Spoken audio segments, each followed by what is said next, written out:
김현정의 뉴스 쇼.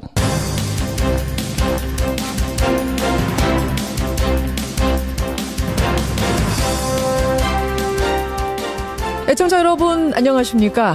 박근혜 정부 시절 해양수산부를 이끌었던 김영석 전 장관과 윤학배 전 차관이 어젯밤 구속됐습니다. 여전히 베일에 쌓여있는 세월호 사고 당시에 박근혜 전 대통령 7시간, 이 7시간을 조사하지 못하게 하려고 세월호 특조위 활동을 조직적으로 방해한 혐의를 받고 있는 건데요. 검찰은 이제 청와대가 직접 지시를 하고 개입을 했는지 그 여부를 들여다보게 됩니다. 이미 21개의 혐의로 재판받고 있는 박 전 대통령. 언제쯤 진실이 명명백백히 드러날까요?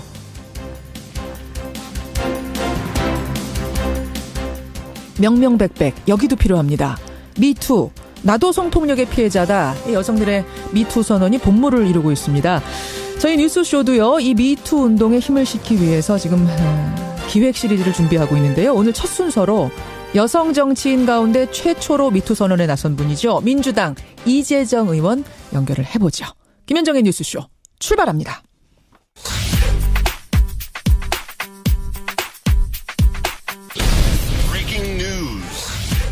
김현정의 뉴스쇼가 주목한 오늘의 포인트, 김정훈 기자 나와 있습니다. 어서 오세요, 김 기자. 네. 첫 포인트 뭐부터 볼까요? 네, 미투 뭉갠 법무장관입니다. 그러니까 서지현 검사의 성추행 피해도 피해지만 검찰이 이 사실을 알고도 덮었다. 이 논란이 지금 커지고 있습니다. 그러니까 서 검사가 피해 사실을 폭로하기 전에 박상기 법무장관에게 이메일로 면담을 요청했다는 것이죠. 현 법무장관한테. 네. 예. 또 실제 검찰 간부와도 만났지만 법무부는 별다른 조치를 취하지 않았던 것으로 드러났습니다. 안태근 전 검찰국장에게 성추행 피해를 당했다. 또 인사상 불이익까지 받았다. 이렇게 했지만 법무부와 검찰 조직은 사실상 이를 뭉갠 것이죠. 법무부 입장은 어떻습니까? 법무부는 서 검사가 사안을 얘기했을 뿐이다. 진상규명을 요구하진 않았다. 예. 또 당신은 성추행 사건이 친고죄인 만큼 적극적으로 나서는 데는 한계가 있었다. 이런 입장을 밝히고 있네요. 그래요. 어쨌든 간에 피해자가 직접 호소를 했는데도 이제 팔짱만 끼고 있었다는 이 부분이 지금 문제가 되는 거죠. 그렇습니다. 그래서 가해자인 안태근 전 검찰국장뿐 아니라 검찰과 법무부를 향해서도 비난 여론이 커지고 있는 것이죠. 예. 그런 만큼 이번 사건 진상조사단의 책임이 더욱 무거워지게 됐습니다. 예. 지금 이제 검찰을 넘어서 전직 여경, 도의원 이런 분들까지 성폭력 피해를 고발하면서 미투 운동이 확산이 되고 있습니다. 잠시 후에 김현정의 뉴스쇼 미투 운동 첫 번째가 될 것 같아요. 1호가 될 것 같아요. 이재정 의원 연결해보죠. 다음 포인트 갑니다. 네, 코피 전략의 불쑥 커진 우려입니다. 코피 전략. 이 코피가 무슨 코피 하실 텐데요. 이게 핵미사일 프로그램을 저지하기 위해서 북한을 선제적으로 제한적으로 살짝 코피만 흘릴 정도로 타격한다. 이런 미국의 어떤 전략이잖아요. 네. 근데 그것과 입장이 다르다는 이유로 주한 미국 대사에 내정됐던 사람이 낙마가 되면서 논란이 커지고 있습니다. 네, 어제도 그런 말씀 전해드렸죠. 예. 그런데 이에 대한 우려가 워싱턴 내에서도 커지고 있다는 것이죠. 그래요? 북한에 대한 군사 옵션이 이게 허언이 아니라 실제로 진지하게 검토되고 있는 거 아니냐 이런 우려입니다. 그렇죠. 미국 내 한반도 전문가들은 미국에도 필요치 않은 코피 전략을 백악관이 준비하고 있는 것이라면서 만약에 김정은이 반격하면 2차 세계대전 이후 미국의 가장 큰 재앙을 초래하는 충돌이 될 수 있다. 이런 경고까지 내놓고 있습니다. 그렇죠. 어쨌든 코피 전략에 반대한 빅터 차 내정자가 낙마한 가운데 예. 대북 강경론자 중에서 주한 미 대사가 발탁될 것이라는 예상이 늘면서 우려가 더욱 커지고 있네요. 마지막 포인트 삼지연 공연 하나만 볼까요? 네, 삼지연 공연 오늘 티켓팅인데요. 현송월 단장이 이끄는 삼지연 관현악단이 8일 강릉에서 예. 11일 서울에서 공연을 펼치거든요. 예. 오늘 정오부터 내일 정오까지 티켓을 신청할 수가 있습니다. 강릉에 560석, 서울 500석의 일반석이 대상인데 온라인 인터파크를 통해서 신청할 수 있거든요. 예. 중요한 거는 공짜라는 점입니다. 아, 그래요? 공짜인데 인터파크를 통해서 네. 금방 매진되겠는데요. 예. 여기까지 보죠. 김정훈 기자 수고하셨습니다. 네.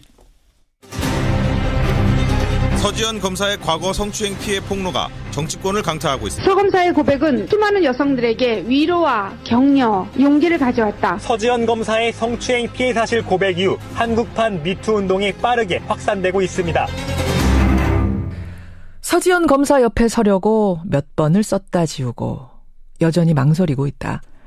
변호사였을 때도 못했던 일, 국회의원이면서도 망설이는 일. 그러나 미투, 그리고 with you. 네. 더불어민주당 이재정 의원이 페이스북에 올린 글입니다.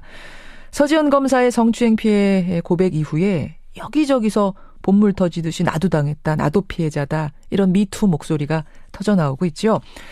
저희 김현정의 뉴스쇼에서도 이 미투 운동에 동참하려고 합니다.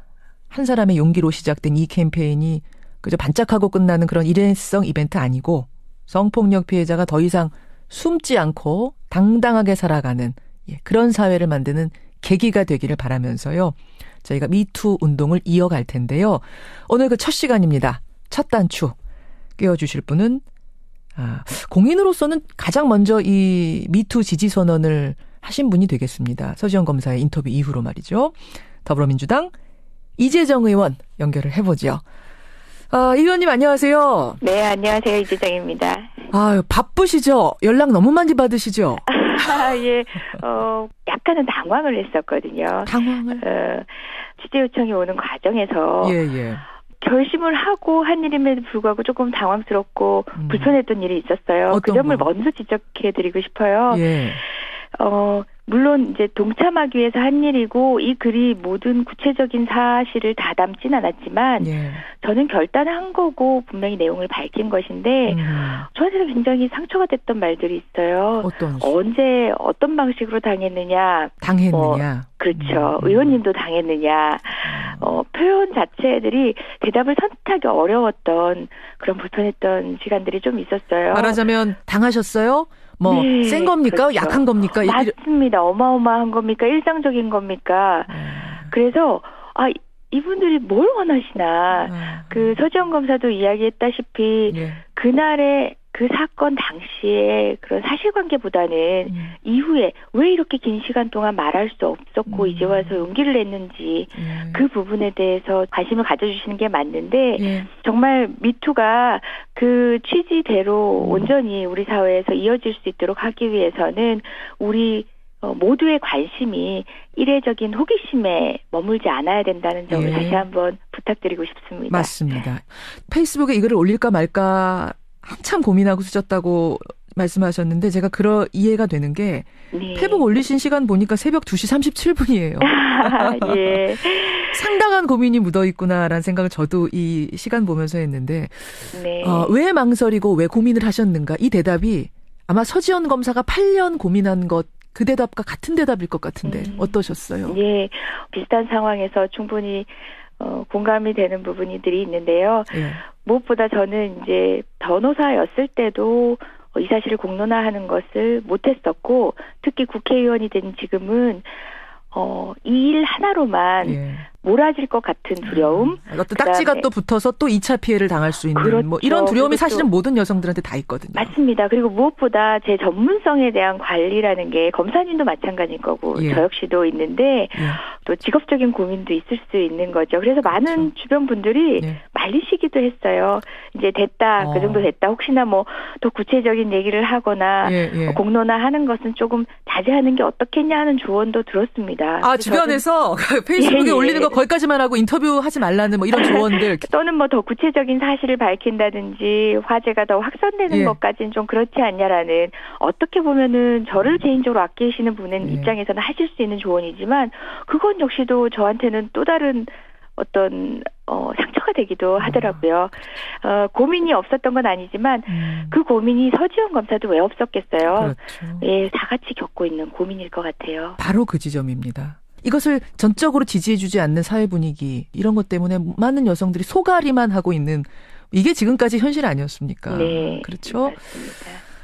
그런데 다른 직종은 이해합니다만 여기는 지금 법조인들 집단이잖아요. 변호사 사회도 그렇고 아까 서지현 검사의 검찰 사회도 그렇고 다른 직종보다 더 법을 아는 사람들이 모인 곳이고 엘리트 집단인데 그런 데서도 이런가라는 데서 많은 사람들이 충격받고 있는 것 같아요. 예, 맞습니다. 저 역시도 변호사라고 하지만 끊임없이 검찰이나 법조계, 그러니까 제조와 끊임없이 소통을 하고 판결이라든지 수사라든지 어떤 상황을 계속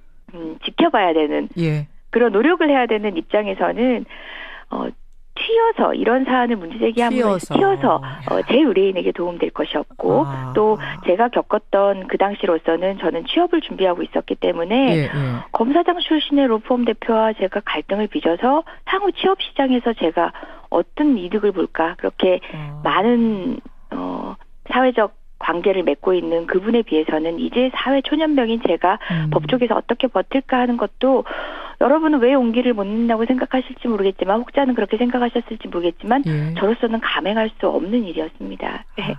지금 그러니까 사실은 이제 어떤 일이냐고 물을 순 제가 없습니다만 지금 은영 중에 말씀을 하시기로는 어떤 강자 제일 어린 시절 그러니까 취업조차 되기 전에 그 연수원 시절에 뭔가 부적절한 그 힘을 이용해서 부적절한 일을 하는 아주 뭐 그런 것들이 벌어진 거군요. 예, 뭐 취업 과정에서 뭐 취업을 하려고 했던 회사의 이제 로펌의 대표였는데 그 이후에도 그분은 계속 전화를 해왔습니다.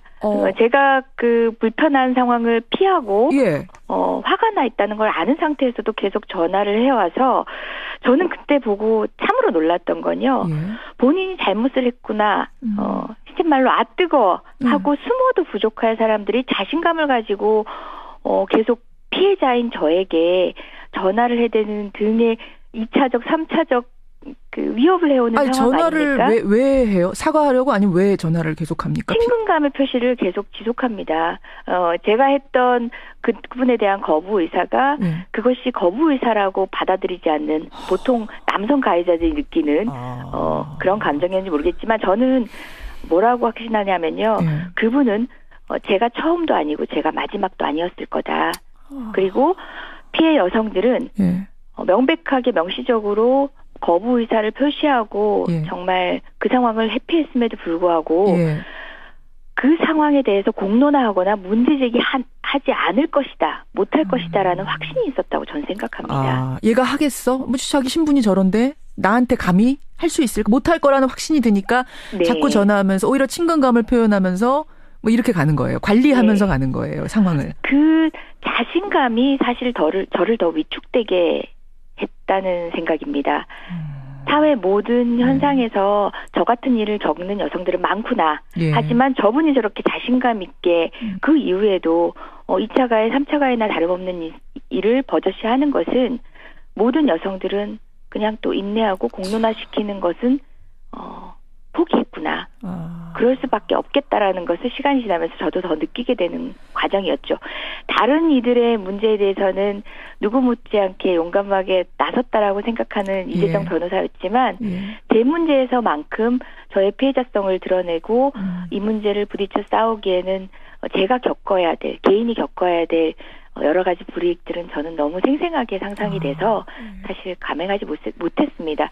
그 점이 오히려 저한테는 더 큰 아쉬움과 상처로 또 남기도 했었거든요. 왜 내가 더 강하게 그 자리에서 아니라고 얘기 못했을까? 왜 그 자리를 회피할 수는 없었을까? 등등 여러 가지 저에 대한 책망이나 아쉬움들이 오랫동안 좀 지배하고 있었던 것 같아요. 그것은 지금 이 문제를 약소하게나마 소박하게나마 공개하고 난 이 한 이틀간에도 끊임없이 하고 있는 갈등이기도 합니다. 이재정 의원님. 네. 정말 큰 박수를 보내드리고 싶습니다. 진심으로. 이 용기가 저는 얼마나 대단한 건지를 느껴져요.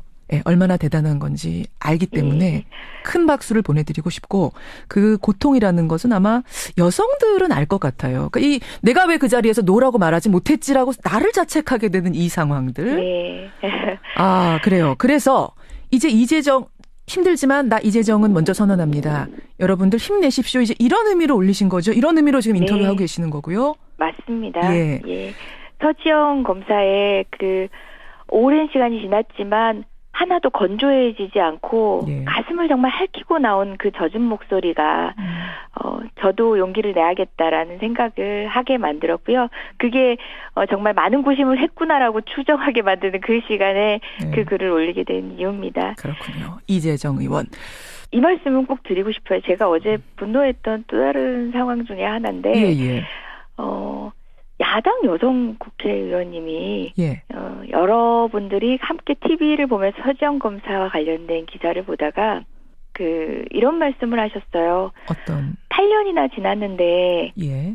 왜 이제 와서 이렇게 저러는지 모르겠다. 이렇게 여성 의원님이 그 말씀을 하셔서 야당의 여성 의원께서 예, 8년이나 지난 저희를 왜 이제 와서 저러는 거야? 이런 뉘앙스에. 그래서 제가 이제껏 밝히지 않았던 저는 13년 전의 일입니다라는 얘기를 처음 그래서. 그분께 했던 것 같아요. 의원님, 저는 13년 전의 일입니다. 라고 그분한테 처음으로 얘기를 했어요. 그랬더니 그분이 뭐라 그러세요? 그분은 눈이 동그래서 이게 무슨 얘기인가 하고 그냥 가셨죠. 아마 제가 미투 공개한지도 몰랐던 것 같으신데요. 방송을 들으시거나 하시게 되면 본인도 놀라서 책임감을 느끼실 거라고 저는 생각합니다. 이 정도로 그래요. 하겠습니다. 여성 안에서도 좀 이런 인식이 있을 정도니 이 미투하고 미투하고 손을 드는 게 얼마나 힘든 일인지 여러분 아마 짐작이 되실 겁니다. 그래서요. 서지영 검사 인터뷰 이후로 저희 뉴스쇼 앞으로 수많은 제보들이 들어오고 있습니다. 청취자들의 제보죠. 그분들의 목소리를 그래서 저희가 좀 담아내야겠다는 생각을 하게 된 겁니다. 네. 익명을 원하시면 여러분 저희가 익명으로 보내드릴 수도 있고요. 음성 변조를 원하시는 분은 음성 변조도 해드릴 생각입니다. 다만 유명한 분이 아니더라도 우리 주변 각계각층에서 나도 미투라고 외치고 싶은 그분들 제보 주십시오. 저희가 마이크를 열어놓겠습니다. 일회성 이벤트가 아니라 지속적으로 우리 사회가 변할 때까지 이 일을 좀 해나가고 싶습니다. 그분들께 용기 내라고 한마디 좀 해주세요. 이 의원님. 네. 어떤 기사에서 봤는데요. 서지연 검사님의 몫은 이제 역할은 모두 하셨다. 이제 우리가 하겠다라고 이야기하거든요. 여러분들이 용기 내시면 남은 것들은 우리 김현정 앵커님, 진행자님 그리고 또 저 역시 국회에서 마찬가지고요. 우리 모두가 다 함께 책임지겠습니다. 함께 힘내고 용기 내봐요. 아유, 좋은 말씀. 용기가 되는 말씀이시고 아까 심지어 전화 걸면서 2차, 3차 피해까지 줬던 그 가해자분 지금 들으실지도 모르겠고 아니면은 13년이나 흘러가지고 들어도 자기 얘기인지 모를지도 모르겠습니다만 한마디 하시죠. 예, 아마 저는 후자의 가능성이 더 높다고 생각합니다. 잘못한 것도 모르고 있을지 모른다. 예, 그래서 여전히 그분에게 정말 직접 알려드려야 하는 게 아닌가라는 고민도 하면서 그 고민까지 이르지 못한 제가 여전히 갈등하고 있는 것도 사실입니다. 그러니까 지금 그분께 지금이라도 좀 알려야 되지 않나라는 생각을 지금도 하신다고요? 그분은 지금도 누군가에게 가해자가 되고 계시면서도 본인은 가해를 한다고 생각 못하고 계시지 않을까. 저는 분명히 확신하거든요. 저는 처음도 아니고 제가 마지막도 아닐 것이다. 현직에 계시는 거예요? 그때 당시에 이제 검사장 출신의 변호사셨으니까 지금도 변호사 업무를 하신다면 현직에 계시는 건데요. 여튼 지금도 스스로 가해자인지 모르는 우리 가해자분들께 정말 말씀드리겠습니다. 오늘 본인의 행동을 하나하나 살펴 더듬어 보시기 바랍니다. 엄청난 일, 많은 인생을 깨뜨렸을지도 모른다는 생각으로 나는 평범한 남성이다 생각하지 마시고 오늘 하루 있었던 일들을 꼼꼼히 되돌아보셨으면 좋겠습니다. 여기까지 말씀 듣겠습니다. 이재정 의원님 고맙습니다. 네, 고맙습니다. 더불어민주당 이재정 의원이었습니다.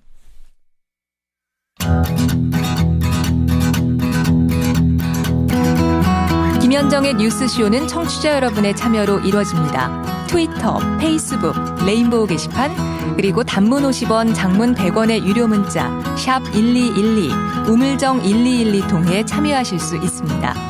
김현정의 뉴스쇼, 여러분과 함께 만듭니다. 김성환의 행간 시사평론가 김성환 씨 나오셨습니다. 어서 오십시오. 네, 안녕하세요. 이재정 의원 화이팅하는 글과 함께 제보들 지금도 들어오고 있습니다. 여러분 저희가 번호 이야기하지 않습니다. 비밀스럽게 문자 보내주시면요. 제보들 다 쌓아놓겠습니다. 그리고 행간 가죠. 뭐 가지고 오셨어요? 시간이 없어서 너무 마음이 급합니다. 제보도 받아야겠고 행간도 해야겠고. 재작년 4.13 총선 기억하시죠? 당시 새누리당에서 진박공천으로 굉장히 시끄러웠잖아요. 왜 진박 간별사까지 등장하고 했었죠. 그랬었죠. 진짜 친박이 누구냐? 네. 이 검찰 수사로 이 배후에 청와대 박근혜 대통령이 있었다는 사실이 드러났습니다. 예. 진박공천 지휘한 박근혜 전 대통령. 이 뉴스의 행간을 좀 살펴볼까 합니다. 그러니까요. 김정은 기자 아까 소개해줬어요. 박근혜 네. 전 대통령의 혐의가 하나 더 추가된 거잖아요. 네. 지금 21개로 늘어났습니다. 예. 여기에 현인마을 뉴스테이 사업이라 뭐 세월호 보고시간 조작 이런 것들도 지금 수사 순상에 올랐기 때문에 앞으로 몇 개가 더 혐의가 늘어날지는 모릅니다. 이번에 추가된 혐의 내용을 한마디로 정리를 하면 청와대의 진박공천 프로젝트입니다. 이게 20대 총선을 앞두고 벌어진 일이란 거죠? 네, 그렇죠. 그러니까 서울 강남과 대구 등 새누리당 텃밭 지역 80여 곳에서 120회가량의 불법 여론조사가 있었다고 하는 거고요. 예. 여기에 이제 청와대 예산을 불법 전용하고 그다음에 국정원 특수활동비까지 동원해서 12억 원을 투입을 했다고 합니다. 그리고 박근혜 전 대통령, 이게 제일 진짜 중요한 건데요. 비박 컷오프 친박 단수 공천을 직접 지시한 정황이 확인됐습니다. 대통령의 신분으로 있을 때. 네. 그렇죠. 당에 대해서 누구 공천해라 말아라, 누구 컷오프해라 이걸 다 지시했다는 그동안에 겁니다. 안 했다고 그랬잖아요. 그랬죠. 근데 이번에 확인됐다는 거예요. 20대 총선 진박 공천에 개입한, 어떻게 보면 진두지휘한 박근혜의 청와대. 이 뉴스의 행간 이면 들어갑니다. 찍히면 죽는다. 뜬 소문은 아니었다. 이게 첫 번째 행간입니다. 무슨 말씀? 이 박근혜 전 대통령을 상징하는 단어가 있잖아요. 레이저 눈빛. 이거 한번 맞으면 그냥 죽는다고 하는데 예. 뭐 풀어서 말씀드리면 정치 생명 끝난다는 거예요. 그렇죠. 그러니까 박근혜 대통령의 배신의 정치 운운할 때 이미 찍힌 인물 있죠. 유승민 대표. 예, 유승민 대표하고 유승민 계로 분류됐던 권은희, 김희국 전 의원입니다. 예. 대구 지역을 콕 집어서 여론조사한 이유가 뭐였을까요? 뭔가요? 퇴임을을 대비한 네 사람 싣기 전략과 유승민은 죽어도 안 된다는 박근혜식 오기 정치입니다. 배신자 유승민은 안 돼. 네. 그 레이저 눈빛 쏘았던 내가 쏘았는데 저 사람이 살면 안 돼. 그렇죠. 그러니까 그래서 대구 지역을 집중적으로 여론조사를 했다는 겁니다. 예. 말도 안 되는 일이죠. 대통령 마음에 들면 공천하고 싫어하면 찍어내고. 예. 불행하게도 불과 2년 전까지 실제로 우리나라에서 이런 일이 벌어졌다는 더 겁니다. 중요한 건 그 여론조사를 하는데 국정원 특활비를 지금 불법으로 썼다는 거 아닙니까? 그렇죠. 맞습니다. 예. 아이고, 두 번째 행간이요. 두 번째 행간은 짜고 치는 고스톱이었다입니다. 누구하고 누구가 짜고 칩니까? 친박계, 당시 당 지도부, 청와대, 검찰까지 모두 짜고 치는 고스톱이었다는 겁니다. 아니, 친박계와 당 지도부는 이해가 되는데 청와대와 아까 검찰까지 모두 한 식구였다? 네, 맞습니다. 그러니까 최경환, 윤상현 그리고 현규환 수석 이렇게 세 명이 김성애 전 의원한테 전화하는 녹취록 공개가 됐잖아요. 예. 빠져야 돼, 형. 알잖아. 대통령 뜻이라는 거. 정말 이런 식으로 할 거야? 이렇게까지 말했던, 회유와 협박을 했던 인물들입니다. 예. 그러자 청와대가 뭐라고 했느냐? 개인적인 통화일 뿐이다. 당 지도부는 정진석 원내대표는 대통령을 팔아 호가호위한 사람들이 문제다. 네. 반성하라. 오히려 박근혜 대통령 감쌌고요. 그렇죠. 이정현 대표는 비박계 의원들의 진상조사 요구에 침묵으로 일관했습니다. 근데 검찰은 왜 거기에 한몫했다는 겁니까? 이 사건이 검찰에 고발됐습니다. 그런데 검찰은 2016년 10월 녹취록 당사자 3명 모두 무혐의 처분을 했습니다. 과연 검찰이 그거 사실 몰랐을까요? 만약에 이 중에 한 명이라도 어디 한 곳이라도 제대로 경종을 울리거나 사법 처리를 하거나 했더라면 박근혜 정권이 이렇게 처참하게 몰락하지는 않았을 겁니다. 세 번째 행간 가죠. 마지막 세 번째 행간은 문득 그분의 안부가 궁금해졌다입니다. 그분 누구요? 지금 김재원, 현기환, 최경환 다 모두 구속됐잖아요. 예. 근데 녹취록에 등장하는 당사자 중 한 명, 윤상현 의원. 지금 국회 활동 열심히 하시는 것 같던데. 예. 김문성 대표를 향해 죽여버려 이렇게 뭐 했던 녹취록의 당사자잖아요. 근데 뭐 하시는지 궁금해졌고요. 예. 당시 20대 총선에서 현미경 검증하겠다고 얘기했던 이한국 공천심사위원장. 박근혜 전 대통령 뜻대로 공천이 이루어졌다는 사실이 이번에 드러났는데요. 그렇죠. 정계 떠난다고 하시더니 요즘 뭐 하시는지 문득 궁금해졌습니다. 김성환 씨 수고하셨습니다. 네, 고맙습니다.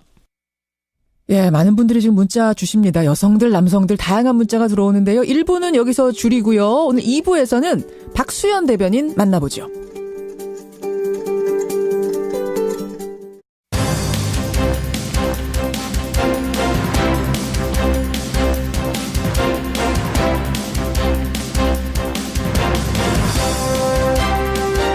김현정의 뉴스쇼 2부 출발합니다. 청와대 입 하면 청와대 대변인이죠. 대통령의 국정활동을 언론과 국민들께 소상히 알리는 그 역할이 사실은 쉬운 역할이 아닙니다. 그 자리를 무난하게 해내신 분이세요. 그리고 오늘 퇴임식을 합니다. 박수현 대변인. 오늘 이 생방송을 하고 퇴임식을 하러 가신답니다. 지금 스튜디오 제 옆에 앉아 계세요. 잠깐 인사하세요. 네, 안녕하십니까. 박수현 현재까지는 청와대 대변인입니다. 거기까지만 잠시 후 여러분 이 목소리 만나실 수 있습니다. 그리고 오늘 스튜디오에 나오시는 분이 한 분 더 계시죠. 월간 정두원 준비된 날입니다. 지난번에 2주 전에 스페셜 월간에 나와서 경천동지 할 일이 있다. 이 한마디를 던지고 가셨어요. 그다음에 파장이 일파만파였는데 도대체 그 경천동지가 뭔지 그날 제가 집요하게 물었는데도 답을 안 하셨죠. 오늘은 조금이라도 내놓을지 정두원 의원까지 만나보겠습니다. 50원에 담은 100원의 장문 유료 문자 샵 1212 카톡 레인보우까지 열어놓고 출발합니다. 예, 문재인 대통령의 입 박수현 대변인이 오늘 청와대를 떠납니다. 문재인 대통령에 대해서 누구보다 이제 옆에서 지켜봐온 잘 아는 사람이고 그전에는 안희정 지사 캠프에서 함께 했었던 안희정맨이기도 합니다. 그래서 질문거리가 참 더 많습니다. 아예 스튜디오로 저희가 초대를 했습니다. 박수현 청와대 대변인 어서 오십시오. 네, 안녕하십니까. 좋은 하루 되시기 바랍니다. 역시 대변인이시라서 안녕하십니까 해서 안 끝나고 좋은 하루 되십시오. 오늘 입고 오신 이 양복은 여름 양복입니까? 겨울 양복입니까? 제가 양복을 2벌 받았거든요. 네, 이건 겨울 양복입니다. 잘 알려진 대로 조국 수석이 저를 불러서 이제 양복을 좀 사라며 금일봉을 준 사연을 언론을 통해 알려져 있고요. 알려지지 않은 양복이 하나 더 있는데 이것도 전부 다 김영란법에 좀 저촉이 되는지를 전부 다 검토를 해서 받았는데 택배로 청와대로 배달이 되어온 겨울 양복 한 벌입니다. 자, 이 얘기는 여러분 무슨 얘기인지 궁금하시죠? 잠시 후에 양복 이야기 좀 듣기로 하고 우선 오늘 퇴임식 몇 시 하십니까? 예, 뭐 예정대로 저에게 주어진 마지막 대변인의 임무해서 오늘 그 대통령께 마지막 티타임 회의를 하게 돼 있는데 마지막 회의까지 그렇습니다. 거기 가서 제가 마지막 보고 업무를 마치고 그리고 퇴임을 하게 됩니다. 예. 그 몇 시쯤이 오후 되시나요? 아닙니다. 오전 중에 합니다. 예. 와, 진짜 생방송 끝나고 바로 퇴임. 바로 그렇습니다. 예. 대변인 직함을 쓰는 어떻게 보면은 마지막 인터뷰가 되겠네요. 그렇습니다. 좀 라디오 출연 자체가 스튜디오 출연이 처음입니다. 처음이자 마지막이 오늘 되는. 그렇습니다. 대변인 청와대 명찰 떼고 자연인으로 내일부터 돌아가십니다. 네. 시원하십니까? 섭섭하십니까? 아빠 좋아, 엄마 좋아 이런 질문 같은데요. 시원하기도 하고 섭섭하기도 한. 시원섭섭. 통상 그렇지 않습니까? 아빠도 좋고 엄마도 좋고. 그런데 솔직한 심정으로 말씀을 드리면 청와대 대변인이 워낙 경무이기 때문에 섭섭하기보다는 시원한 느낌 이것이 더 강합니다. 이건 굉장히 솔직한 말씀이실 그렇습니다. 거예요. 얼마나 경무라고 지금 말씀하셨는데 사실은 박수현 대변인 별명이요, 여러분. 일벌레예요, 일벌레. 일벌레 수현 씨 맞으시죠?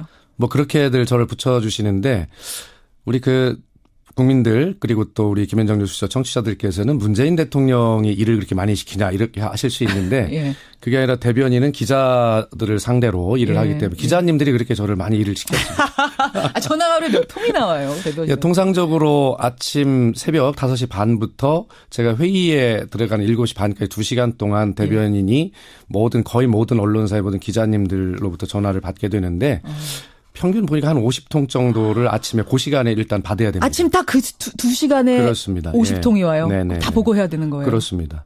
거의 그 기자님들 입장에서는 하루에 그 취재 방향을 정하고 또 조간해난 기사들 이런 것들을 뭐 체크도 해야 되고 하는 굉장히 중요한 일과 아니겠습니까? 그렇기 때문에 한 사람도 빠뜨리지 않고 다 응대를 해야 거의 제가 그렇게 하려고 노력을 했습니다. 그렇군요. 시원하시겠네요, 진짜. 그렇습니다.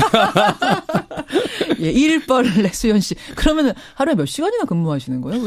퇴근하고 나서도 하시는 제가 통상적으로 누가 그런 얘기를 많이 물어보는데 24시간 중에 20시간을 근무하는 게 대변인이다 이렇게 답변을 하고 하는데요.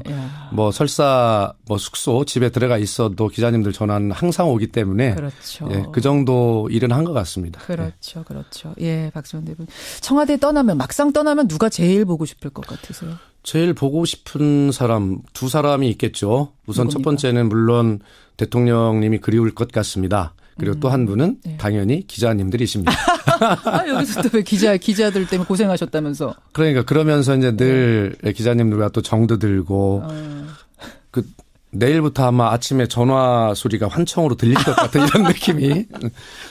예. 하여튼 굉장히 우리 기자님들 언론과 정도 많이 들고 또 싸우면서 정든다고 하지 않습니까? 싸우면서 정드는. 예, 그럴 것 같습니다. 아, 조국 민정수석도 저는 기억에 나실 것 보고 싶으실 것 같아요. 아까 그 양복 얘기. 아, 양복이요? 무슨 일인지 여러분 아까 궁금하시다고 지금 문자가 들어오는데 네. 뭐냐면 우리 박선 대변인이 그러니까 날이 쌀쌀해졌는데도 계속 여름 양복만 입고 오는 겁니다. 청와대 사람들이 저분은 양복 살 시간이 없으신 건가 왜 그런가 하고 봤더니 왜 그러셨던 거예요? 일단 왜 그러셨던 거예요? 일단 뭐 어디 그런 제가 무슨 옷을 입고 있는지를 신경 쓸 겨를 자체가 없었고요. 예, 그렇습니다. 그래서 이제 또 지금까지 또 그렇게 거의 살아왔던 것 같습니다. 사실은. 옷 따위는 신경 안 쓰시고. 그래서 대변인실에서 십시일반 돈을 모아가지고 10만 원대 겨울 코트를 하나 선물을 했다면서요. 그렇습니다. 예. 그런데 그게 이제 김영란법에 이게 되는 거냐 안 되는 거냐 아랫사람이 선물하는 거 이게 이제 뭐 얘기가 좀 되니까. 네. 조국 수석이 어느 날 부른 거예요. 네. 윗사람이 아랫사람한테 주는 거는 괜찮다고 하니 이걸로 겨울 양복 하나 하십시오. 이러면서. 예. 어쨌든 뭐 그런 논란이 있었는데 그래서 이제 국민권익위에서 여러 가지 이제 뭐 확인도 받고 이런 와중이었고 이 공직기강이라고 하는 굉장히 엄한 청와대 아니겠습니까? 그런 와중에 있었고 민정수석이 전화를 받으면 누구나 가슴이 덜컥할 겁니다. 그런데 더구나 저는 그런 국민권익위의 확인 과정에 있었기 때문에 와 이거 정말 큰일 났다. 그래서 부르는군. 그 코트 때문에 부르는 거구나. 그렇게 생각하고 이제 조국 수석이 대변인실로 내려오겠다 이렇게 이야기를 하길래 어떻게 상관이 내려오십니까? 제가 올라가겠습니다. 이렇게 짧은 시간 올라가는 동안 만감이 교차하더군요. 무엇을 물을까? 근데 갔더니 조국 수석이 자리에 앉아있지 않고 방에 서서 막 서성거리고 있는 겁니다. 그래서 제가 진짜 큰일이구나. 안절부절. 안절부절. 그 코트가 문제구나. 그래서 제가 먼저 책상에 앉고 수석님 자리에 차분하게 앉으셔서 하실 말씀 하시죠. 저는 이제 각오돼 있습니다. 뭐 이런 뜻이 생각이었는데 우리 조국 수석이 평소에 들고 다니는 수첩을 저한테 주시면서 열어보라고 하는 겁니다. 근데 그 수첩을 이렇게 열어보니 거기에 봉투가 들어 있었는데 거기에 이제 금일봉이 있었고 조국 수석은 저에게 여름 양복이 웬 말이냐 그러면서 이걸로 별건 아니지만 어쨌든 양복 한 벌을 꼭 사 입었으면 좋겠다. 이런 일화입니다. 이게 왜 일화가 화제가 됐냐면은 청와대 참모진 재산 공개가 있었어요. 그랬는데 유일하게 마이너스 재산, 마이너스 6천. 제가 유일합니까? 유일합니다. 모르셨어요? 분발하셔야 돼요. 열심히 버셔야 돼요. 마이너스 6,400의 주인공이어서 이 일화가 있었어요. 네, 그렇습니다. 먼저 질문 드렸고. 자, 문재인 정부 청와대의 첫 대변인으로 보낸 8개월. 가장 긴장했던 순간을 꼽자면 어떤 거? 아무래도 문재인 정부의 첫 해 작년은 우리 국민들께서 느끼시겠지만 북한 핵과 미사일을 도발로 인한 한반도의 긴장, 뭐 그로 인한 어떤 우리나라를 둘러싼 어떤 외교 문제 이런 것들 때 굉장히 긴박하고 손에 땀이 나죠. 그렇죠. 그래 특별하게 기억에 남는 것은 그날은 통상 미국 측에서 정상 통화를 하자라고 연락이 왔는데 트럼프와 문 대통령. 그런데 저희만 하는 것이 아니라 바로 1시간 뒤에 이어서 일본 아베와 수상과도 통화가 잡혀 있다는 겁니다. 아베 총리와도. 그렇습니다. 그럴 때 통상 그런 시스템이 아니거든요. 그렇기 때문에 이거는 양국의 무엇인가 동시에 할 얘기가 있다라고 하는 이런 느낌을 가질 수밖에 없었습니다. 그날은 마침 제가 사정이 있어서 그 통화 회담에는 제가 배석을 하지 못하고 윤영찬 국민소통 수석이 배석을 했는데 와 진짜 저도 손에 땀이 났고 윤 수석도 굉장히 손에 땀이 났다고 그래요. 트럼프 대통령과 미국 측의 입장이 어떤 것을 이야기를 할까. 혹시라도 뭐 선제 공격하자는 이런 말이라도 나오면 이거 어떻게 말씀드리긴 그렇지만 아마 저희들 나름대로는 이제 그런 느낌을 가지고 있었죠. 양국에 동시에 이걸 어떻게 조정해야 해야 되나. 어쨌든 특별한 케이스입니다만 전반적으로 그런 북한 핵과 미사일의 위기, 도발 이런 상황 속에서 그렇게 됐는데 어쨌든 지금 와서 돌이켜보면 그 미국 측이나 일본 측 국제사회에 우리 대한민국의 일관된 원칙 뭐 이런 것들에 대해서 문재인 대통령이 어떤 철학을 가지고 그렇게 쭉 설명을 일관되게 해왔기 때문에 이제는 미국도 일본도 그렇게 대한민국 입장에 대해서 충분하게 이해하고 신뢰가 쌓인 그런 과정이 오히려 역설적으로 되었다라고 말씀드릴 수 있습니다. 그 순간이 기억나시죠? 그렇습니다. 문재인 대통령 리더십은 옆에서 지켜봐온 문 대통령의 리더십 한마디로 말하면 뭡니까? 예, 경청하되 결단이 빠르다. 뭐 이렇게 저는 말씀을 드리고 싶은데요. 그래요. 결단이 빨라요? 통상적으로 우리가 그렇지 않을 거라고 생각하지 않습니까? 경청이라는 건 많이들 이제 뭐 주변인들 말씀하셔서 알고 있는데 네. 빨라요, 결단도? 굉장히 실용적입니다. 우리 참모들이 대통령에 대해서 한마디로 정리하는 건 실용적인 분. 이건 뭐 이견이 없습니다. 예를 들어서 한 일화를 설명을 드리면 조금 아까 북한 핵미사일 도발 말씀을 드렸습니다만 그때 왜 사드 잔여기 4기를 배치를 바로 하지 않습니까? 예. 그때도 아마 한밤중에 NSC 회의가 열려가지고 굉장히 심각한 상황이었는데 그때 우리 국민들께서도 깜짝 놀라셨을 것입니다. 문재인 대통령이 직접 사드 잔여기를 배치하라라고 이렇게 했죠. 그랬죠. 그때 아마 NSC에서 그 외교 안보 라인이었을 텐데 그렇게 되면 중국과의 외교 관계가 더 문제가 생기지 않겠습니까? 누구나 그렇게 예상할 수 있죠. 당연하죠. 상식적으로. 그렇죠. 그러자 제 기억으로는 문재인 대통령께서는 그것을 외교 이 NSC 회의 결과로 발표하지 말고 바로 대통령의 지시사항으로 발표하라 이렇게 결단을 하십니다. 통상 문재인 대통령을 선한 리더십 이렇게 이야기를 하는데 선한 리더십은 바로 이제 다른 사람의 말을 경청하는 이런 부분에 작용이 될 것이고요. 그러면서도 사드를 그렇게 배치 결정을 하신 것은 아마 새롭게 개혁 추진들을 해야 될 일이 많은데 그런 것들로 인해서 국론이 분열되고 어떤 통합의 동력을 상실할까라고 하는 그런 실용적 판단을 했기 때문에 본인의 결정으로 하신 이런 모습들로 특별하게 기억에 남습니다. 다 놀라셨군요, 참모들이. 너무 놀랐죠. 지시사항으로 하라라고 그냥 그렇습니다. 신속하게 떨어졌을 그렇습니다. 때. 예. 그때가. 자, 여기까지는 일단 잠깐만요. 여기까지 진행한 후에 문자 반응을 좀 보겠습니다. 청취자 박희천님. 박 대변인님. 양복 선물 한번 해드리고 싶네요. 좀 사 입으세요, 좀. 예, 알겠습니다. 김현기님, 장기영님 등등 많은 분들이 수고 많으셨다. 예, 감사합니다. 응원의 문자들 보내주고 계시는데 여기까지가 이제 화기애애였다면 불편한 질문 몇 가지 좀 드리겠습니다. 사실은요, 저 1부에서 2부 넘어가는 그 시간 동안 박수현 대변인께서 저한테 뭐라 그러셨냐면은 예리한 질문 기대하겠습니다 이러셨잖아요. 우리 김현정 뉴스가 원래 예리하기로 유명하지 않습니까? 괜찮으시겠어요? 예. 예, 불편한 질문 첫 번째입니다. 어제요, 자유한국당의 김성태 원내대표가 국회 교섭단체 연설하면서 문정부를 향해서 뭐라고 얘기했는지 아시죠? 이미지 쇼통만 하지 말고 국정 운영의 진정성을 보여주기 바란다. 각종 사건 사고 일어날 때마다 재발 방지 후속 대책 언급은 하지만 지금 뭐가 나아졌느냐? 보수 정달 괴멸만을 꿈꿔왔던 게 이 정부다. 어떻게 생각하세요? 답변 주시죠. 예, 김성태 자유한국당 원내대표님으로서는 당연히 하실 말씀을 하셨네요. 그런데 그것이 다른 인터뷰나 이런 곳에서 하신 말씀이 아니라 그런 어떤 국회 대표 연설을 통해서 하셨다는 것은 좀 적절치 않다라고 이렇게 말씀을 드리고 싶고요. 왜 거기서 하는 게 적절치 않습니까? 예. 뭐 그것은 어떤 그 국민을 향한 큰 메시지 또 이런 것들을 이제 말씀하셔야 될 텐데 물론 남의 비판을 통해서 자기 이야기를 하는 방법도 있겠죠. 그래서 저는 이렇게 말씀드리고 싶습니다. 대통령의 메시지는 정부의 메시지는 글 속에 말 속에도 있을 수 있지만 어떤 대통령의 일정을 통해서 그의 발걸음이 어디를 가느냐에도 메시지가 담겨 있다고 생각합니다. 대통령이 낮고 소외된 곳을 간다. 사건 사고 많은 곳을 간다. 이것은 당연히 대통령께서 국민을 위로하고 희망을 주고 우리 손을 잡고 함께 다시 잘해보자라고 하는 그러한 어떤 호소 아니겠습니까? 행동으로 하는 메시지다. 그렇습니다. 예, 그것을 쇼통이다라고 한다면 문재인 정부는 얼마든지 소통을 더 할 각오가 돼 있다. 해야 된다 이렇게 생각하고요. 예, 자유한국당 김성태 원내대표님도 제가 19대 국회의원 때 같이 상임위도 해보고 잘 아시는 분인데요. 누구보다도 진심을 많이 가지신 분입니다. 그리고 본인께서도 과거에 노동운동을 통해서 소외되고 어려운 사람들을 많이 했지 않습니까? 그럼요. 대변자 아닙니까? 예, 김성태 원내대표님 자유한국당도 진심 어린 소통을 하시기 바랍니다.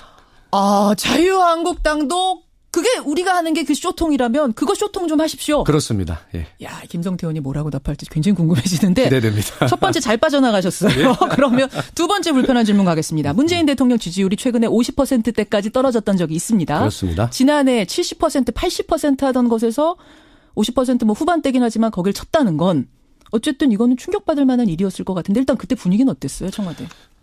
굉장히 진지했죠. 뭐 충격은 아니고요. 저희가 초반에 그 대통령의 지지율이 사실 너무 고공행진을 하는 것은 저희들에게 좋은 요소가 아니라 굉장히 부담되는 요소였습니다. 왜요? 잘 나오면 좋은 거 아닙니까? 그런데 언젠가는 지지율은 조정기를 거치게 돼 있고요. 그것을 이제 바라보는 국민이나 언론은 지지율의 하락, 폭락 뭐 이렇게 되면서 안정적인 분위기를 좀 흔들 가능성이 있기 때문에 항상 좋은 날만 있을 수는 그렇습니다. 없는데. 예. 그러나 이번에 지지율이 떨어졌던 문제는 이번에 다시 이제 반등을 하고 있습니다만 저희는 굉장히 저희에게 행운이다 이렇게 생각을 합니다. 행운이요? 네. 왜 그러냐면 왜요?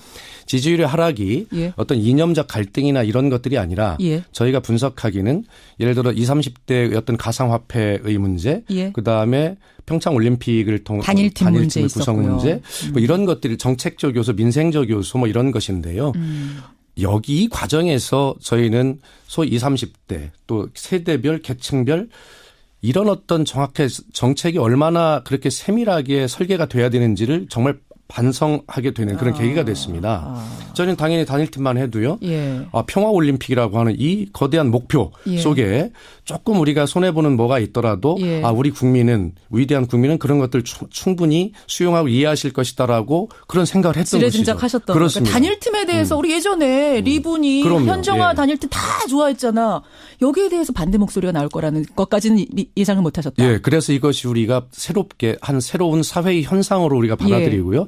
앞으로 정책 설계를 할 때 이렇게 그런 어떤 세대별 계층별 세밀하게 설계를 할 수 있다면 채찍이 됐다 이 말씀이시군요. 그렇습니다. 오히려 국민에게 더 행복한 그런 정책을 펼칠 수 있고 오히려 그런 것들을 통해서 지지율은 안정적으로 또 유지해 나갈 수 있을 것이다라고 하는 정말 국민의 삶을 변화를 체감할 수 있는 그런 어떤 계기가 됐다. 오히려 초반에 채찍 맞은 게 낫다. 그렇습니다. 예, 아직 1년 전이니까 지금 맞은 게 낫다. 그러면 더 내려가진 않을 거라고 보세요. 이제 당연히 그렇게 기대합니다. 기대하시고 알겠습니다. 자, 세 번째 질문.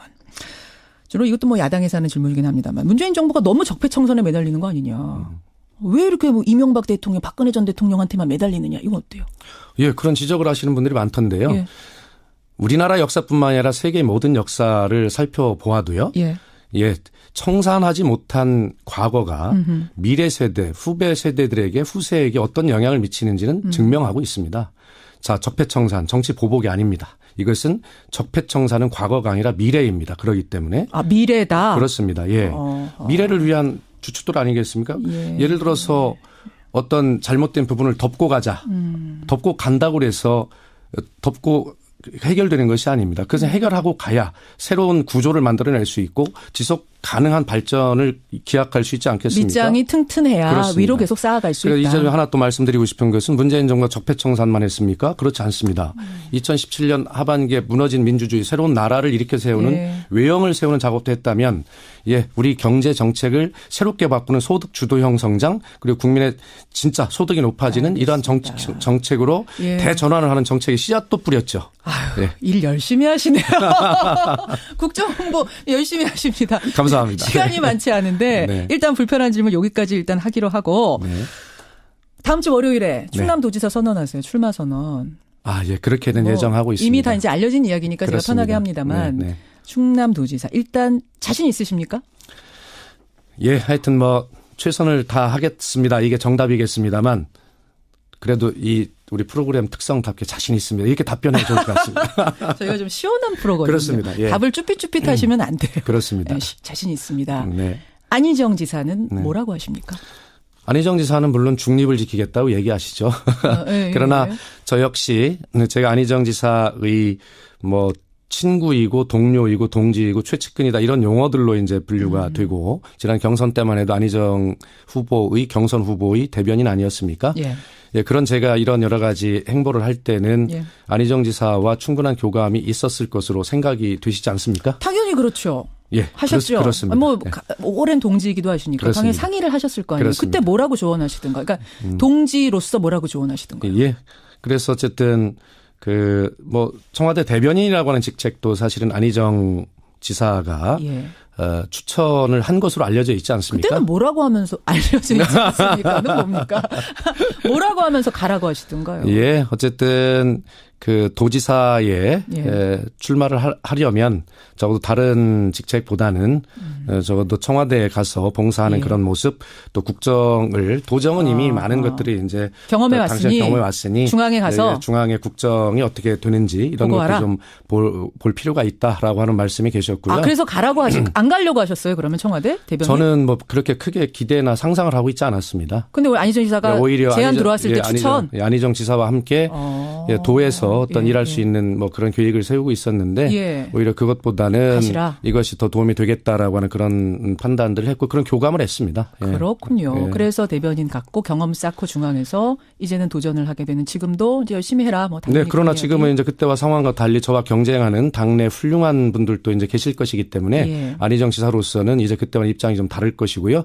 뭐 정확하게 경선 관리나 선거 과정에서 중립을 잘 지키실 것으로는 믿습니다. 그러나 마음은 이렇게 저를 좀 보실 수 있지 않겠습니까? 마음은 저를 향할 것이라고 믿으면서 가시겠다는 거죠? 그렇습니다. 네, 뭐 후보들이 그렇게 생각하실 수 있죠.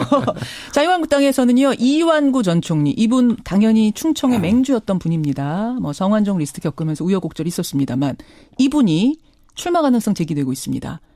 어떻게 생각하세요? 경선 이제 통과하신다면 당내 경선? 아니 뭐 이완구 총리께서 지혜와 경륜을 두루 갖추신 분이시고요. 또 충남도지사도 이미 하셨습니다. 그렇기 때문에 그거에 걸맞는 판단을 하시지 않겠나 이렇게 생각합니다. 걸맞는 판단? 어떤 판단이요? 예, 저는 뭐 지금 언론에도 보도가 되고 있습니다만 이미 국무총리까지 하셨고 또 도지사도 이미 지내신 분이 다시 충남도지사에 도전하겠나라고 하는 그런 생각을 하고 있습니다. 격이 맞지 않는다 다시 도전은. 야. 그렇게 여기에 대해서 또 이완구 전 총리 뭐라고 하실지 모르겠습니다만 일단 안지사의 다음 행보는 뭐라고 보세요? 안지사는 이제 불출마 선언했습니다. 지방선거 안 나겠다. 불출마 선언까지만 하고 그 다음 행보에 대해서는 얘기한 게 없습니다. 예, 지방선거 불출마 선언과 동시에 도지사 임기를 하루도 안 빠지고 다 채우겠다라고 이렇게 선언을 했죠. 제가 안희정 지사에게 드렸던 이야기는 항상 민주주의 가치 또 새로운 원칙을 말하는 안희정답게 우리 국민들 도민들이 도지사에게 위임했던 그 권한 이것들을 하루도 빠지지 않고 그대로 이행하는 것 이것이 바로 민주주의자다운 그런 원칙을 지켜가는 안희정의 모습이고 국민은 그런 모습을 기억하실 것이다. 지금 속도가 좀 늦더라도 그런 원칙을 지켜나가는 모습으로 국민에게 사랑받고 신뢰받았으면 좋겠다. 이런 제안을 했는데 뭐 그대로 한 것 같습니다. 아니 그러니까 앞으로 이분이 당대표에 나가셔야 된다. 뭐 이런 얘기도 있고 아니다. 재보궐 가서 국회의원으로서 경험을 쌓고 그다음 대선 가는 게 좋다. 여러 가지 얘기들이 있거든요. 조언을 하신다. 마치 안 지사가 조언하셨듯이 조언해 주신다면. 예. 그러나 재보궐선거 국회의원에 나가시는 것은요. 이미 도지사 임기를 채우는 것과 충돌이 됩니다. 왜냐하면 120일 전에 공직선거 사퇴를 해야 되기 때문에 재보궐선거는 출마하지 않는다는 것을 의미하고 당대표의 일정 이런 것에 대해서 어떤 결정도 내린 것이 없지만 그런 스탠스 속에서 좀 여유 있게 아니 그러니까 개인적으로는 어떻게 하시길 바라세요? 저요? 당대표. 예, 저는 뭐 굳이 국민 믿고 뭐 당대표에 도전을 하는 것보다는 여러 가지 국민과 함께 또 세계가 어떻게 변하고 있는지 여러 가지 이런 문제들을 좀 정말 지도자가 되겠다는 사람이니까 그런 자신의 어떤 비전과 역량 이런 것들을 좀 갖춰 나가는데 좀 시간을 보냈으면 좋겠다. 그쪽으로 보고 계시는군요. 저는 개인적으로는 그렇게 생각합니다. 알겠습니다. 청와대 오늘 퇴임식합니다. 박수현 대변인. 우리 잠깐 얘기한 것 같은데 시간이 많이 갔어요. 그렇습니까? 이제 퇴임식 몇 시간 앞두고 오늘 처음이자 마지막 라디오 출연 인터뷰 우리 청취자들께 굉장히 많은 분들이 전국에서 듣고 계세요. 짧게 한 말씀 하시죠. 예, 오늘 국민 여러분, 청취자 여러분과 함께한 저도 굉장히 행복했습니다. 저도 첫 출연인데 너무 인상 깊었고요. 국민 여러분, 우리 행복한 대한민국을 위해서 정말 새로운 생각 서로 배려하고 격려하면서 그래 손잡고 앞으로 나아가는 그런 따뜻한 나라 되었으면 좋겠습니다. 저도 최선을 다하겠습니다. 오늘 귀한 시간 내주셔서 감사드리고요. 오늘 우시면 안 돼요, 퇴임식에서. 왜 웁니까? 시원한데? 시원한데. 여기까지 인사드리죠. 고맙습니다. 네, 감사합니다. 청와대 박수현 대변인이었습니다.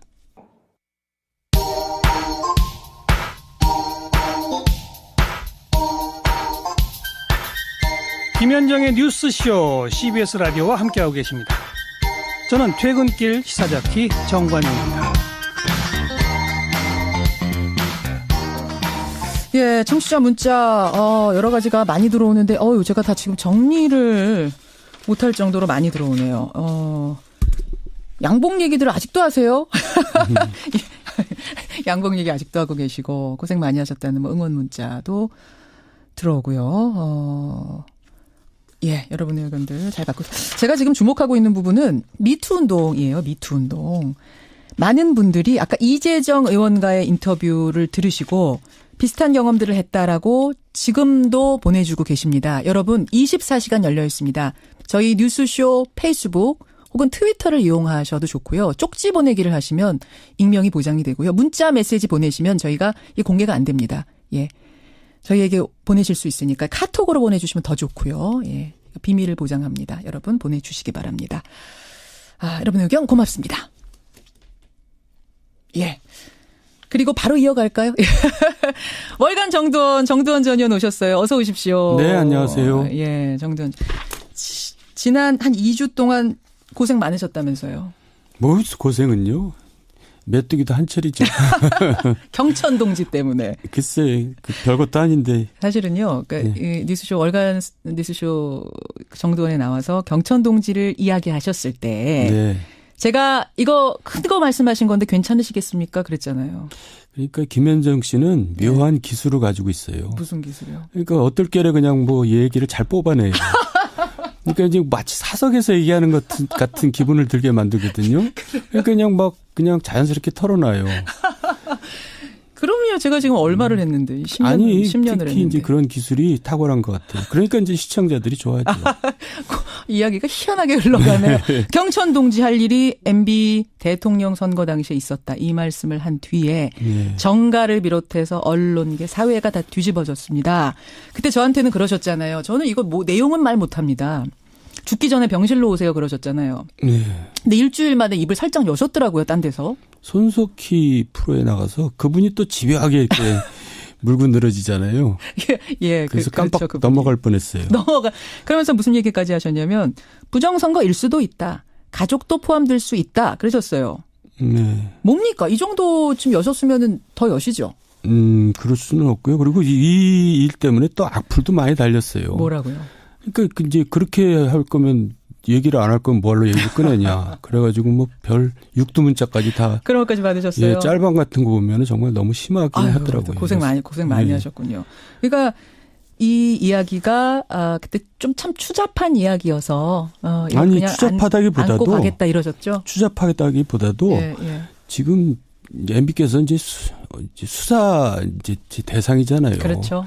그런데 이제 그런 얘기를 사실 미리 하게 되면은 네. 수사에 이제 영향을 주잖아요. 혼선을 빚을 수 있다. 아니 혼선이 아니라 제가 차마 그런 일까지 할 수는 없죠. 그런 이제 위해를 가하는 거잖아요. 아니 또 사회 정의를 위해서는 뭔가 얘기하실 수 있는 거예요. 사회 정의는 검찰에서 지금 하는 거 정도로도 저는 충분하다고 보고 거기까지 제가 이제 위해를 네, 가한다는 네. 거는 차마 못할 일이고 또 제가 박근혜 전 대통령 이제 그 탄핵 초기에 네. 일이 벌어질 때 그런 얘기를 했거든요. 뭐라고요?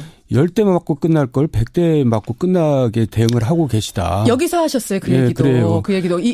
예, 박근혜 전 대통령. 그러니까 이제 MB께서도 그런 이제 사선을 넘나들 정도의 그런 일도 있었는데 지금 있는 일을 갖다가 그렇게 이제 마냥 부인만 하고 가다가는 그 박근혜 전 대통령처럼 일을 더 키울 수도 있다.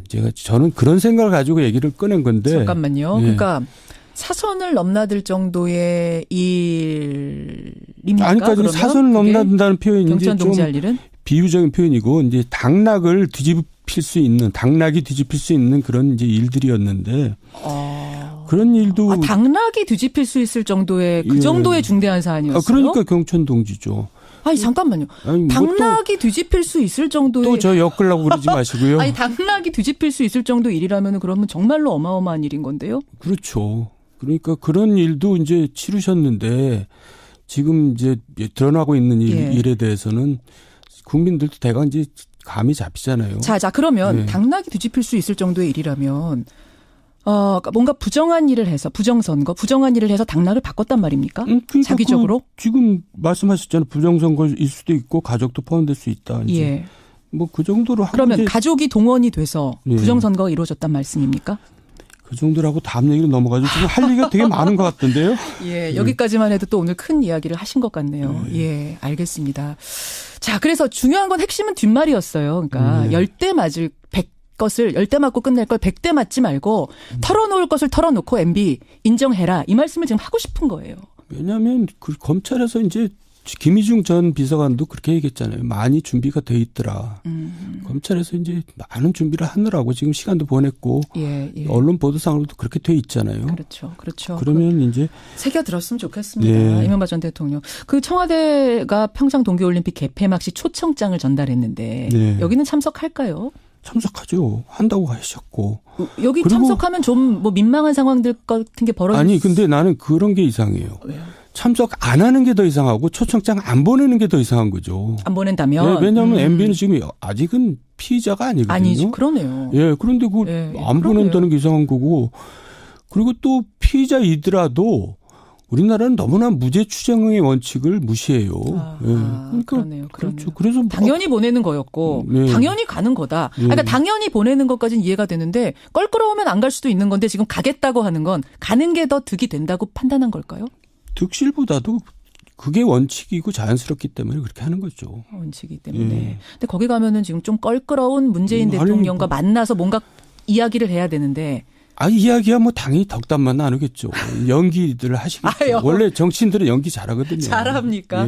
괜찮을 거예요, 그 자리. 너무 걱정하지 않아도 된다. 기자들은 뭐 대박이겠죠. 그 장면이. 무슨 얘기, 덕담만 하고 그냥 끝나고 더 이상 얘기는 없을 것 같아요. 적폐청산이니 뭐 이런 얘기는 없을 것 같아요. 청와대가 그러면 한병도 수석을 직접 보내가지고 초청장 전달한 건 그럼 어떤 일? 그것도 좀 오바예요. 그렇게 보세요. 예, 그러니까 이제 그냥 보통 그런 경우에는 비서관을 보내서 그쪽 비서관한테 전달하는 거거든요. 근데 정무수석까지 보냈다는 거는 이제 이거 정치 보복이 아니다라는 이제 제스처같이 보이는데 제 눈에는 그것도 오바죠. 국민들을 조금 무시하는 것 같아요. 국민들은 다 알고 있거든요.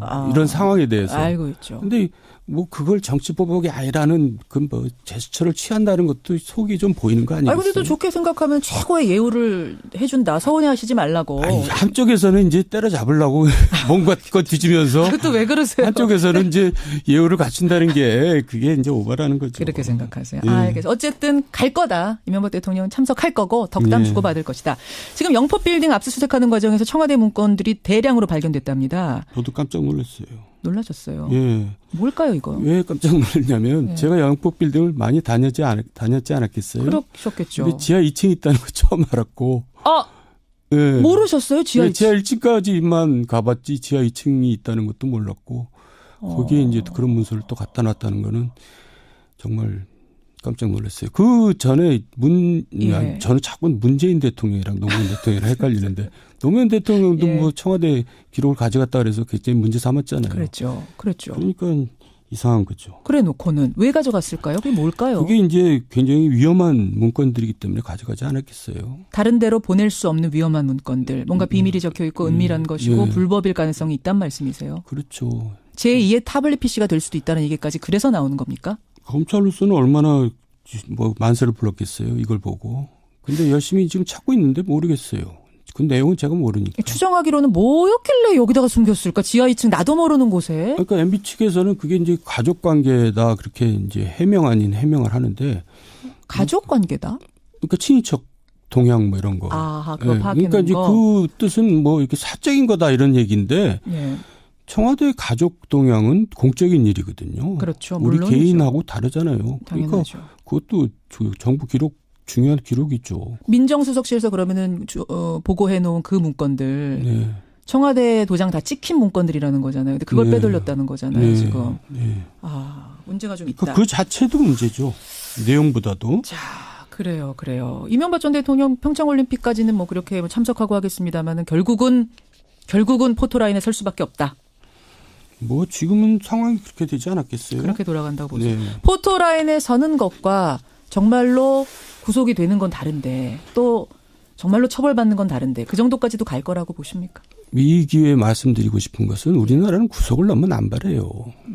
아까 말씀드렸지 무죄 추정의 원칙이고 그런 건데 구속을 무슨 처벌처럼 다루고 있거든요. 그거는 정말 잘못된 관행이고요. 또 굉장히 정무적인 판단이 필요합니다. 그러니까 구속을 시키려고 들면은 아무래도 이제 역풍이 좀 있죠. 이롭지 않죠, 지금 정권에. 그래서 과거에 이제 노무현 전 대통령의 경우도 MB께서 구속시키지 말라고 했어요. 그러니까 쉽게 말해서 내 손으로 왜 피를 묻히냐 이제 이런 얘기죠. 어차피 법원에서 내용을 들어보니 법원에서 당연히 유죄가 나올 텐데 그러면 법원에서 당연히 뭐 법정 구속이 되든지 할 텐데 뭘로고 내 손으로 피를 묻혀서 내가 역풍을 불러일으키냐 이런 판단으로 그 당시 이인규 이제 저기 부장, 중수부장이죠. 거기에다가 사람을 보내서 그 구속시키지 말라고 했어요. 그랬어요. 근데 이제 우병우 이제 검사가 그걸 이제 바득바득 우겼던 것 같아요. 뭐 사실은 정확하게 모르지만은 그런 와중에 이제 노무현 대통령께서 이제 돌아가셨거든요. 그렇게 된 겁니까? 예. 그래가지고 굉장히 MB는 이제 피해를 많이 봤죠. 그러면은 MB는 구속 정도입니까? 아니 그 조사받으러 오는 것도 오시지 말게 해라. 조사야 피할 수 없죠. 그건 아니요. 구속은 상황이 안 지금 이렇게 돼 있는데 어떻게 조사를 포토라인은 피할 수가 없고요. 구속 여부는 그러니까 좀 정치적인 판단을 정무적인 판단을 해야 될 겁니다. 알겠습니다. 정두원 의원과 함께 월간 정두원 함께하고 있습니다. 이제 정당 이슈로 한번 가보죠. 우리 정당의 가장 큰 이슈 지금은 뭐 국민의당하고 바른정당 통합 문제입니다. 13일에 통합을 한다는데 뭐 처음 계획보다는 좀 늦어졌어요. 그럼에도 불구하고 명절 전에 해야 된다라고 하는 건 이슈를 만들기 위해서는 여론을 만들기 위해서는 그때가 중요하다 판단한 거겠죠. 근데 먼저 말씀드릴 게 이런 문제 통합 문제 국민의당 바른정당 통합 문제야말로 여의도 이슈입니다. 국민들의 이슈가 아니에요. 국민들은 별로 관심이 그렇게 없는데 우리 여의도에서는 관심이 있는 거죠. 국민들은 관심 없으세요, 여러분? 그리고 또 국민 민의에 어긋나는 거잖아요. 총선 민의가 이 지금의 체제를 만들어놨는데 그걸 인위적으로 바꾸려고 드는 거거든요. 그러니까 그것도 원칙적으로 국민들의 선택권을 침해하는 겁니다. 그러니까 이제 안철수 대표는 지지율이 이제 5% 못 넘어가니까 이제 궁여지책으로 이제 합당을 추진하는 건데 그 국민의 뜻을 거스르는 거죠. 일단 그건 확실하게 좀 국민들은 크게 관심은 없다. 하지만 여의도에서는 가장 큰 이슈인 건 분명하고. 그리고 또 너무 끌어가지고 엎치락뒤치락하면서 뭐 그러니까 국민들이 못 들어하는 거지. 뭐 그 정도겠죠. 너무 끌어가. 하려면 또 확 했어야 되는데. 그래서 이제 통합을 하더라도 상처뿐인 통합이 되기 때문에 그게 뭐 그렇게 고생한 만큼 보람이 없을 것 같은데요. 그렇게 보세요. 아니 어쨌든 두 신당이 탄생하게 되면은 그래도 좀 새로운 뭔가 이런 바람이 부는 건 아니에요? 바람이 처음에 좀 불다가 뭐 별로 뭐 그렇게 큰 바람은 아닌 걸로 그칠 것 같은데요. 왜냐하면 안철수도 이전에 안철수가 아니고. 그래요? 그리고 이제 지금 보수 쪽으로 방향을 틀었잖아요. 이제 뭐 중도 보수 사실은 그런 색채로 가는 그러니까 거죠. 통합신당은. 어차피 자기가 이제 대권 욕심이 있기 때문에 이런 일들을 이제 벌이는 건데 그 보수 이제 이쪽 진보 진영으로 있어서는 이제 승산이 없으니까 보수로 방향을 틀었단 말이에요. 대선을 위해서 이 모든 것들이 가고 있다라고 보시는 거예요? 물론 이제 뭐 대선에는 저는 어림없다고 생각하는데 꿈을 깨셨으면 좋겠는데. 왜 그러세요 또? 이미 그 지지율이 나오고 있잖아요. 한참 멀었는데 대선은. 글쎄 뭐 지금 그러니까 이제 국민들은 안철수에 대해서 얼마나 열광을 했습니까? 그랬었죠. 정말 새로운 정치를 할 수 있는 사람이다. 그런데 지금까지 그걸 못 보여준 정도가 아니라 많이 실망을 시켰기 때문에 뭘 또 보여주겠어요.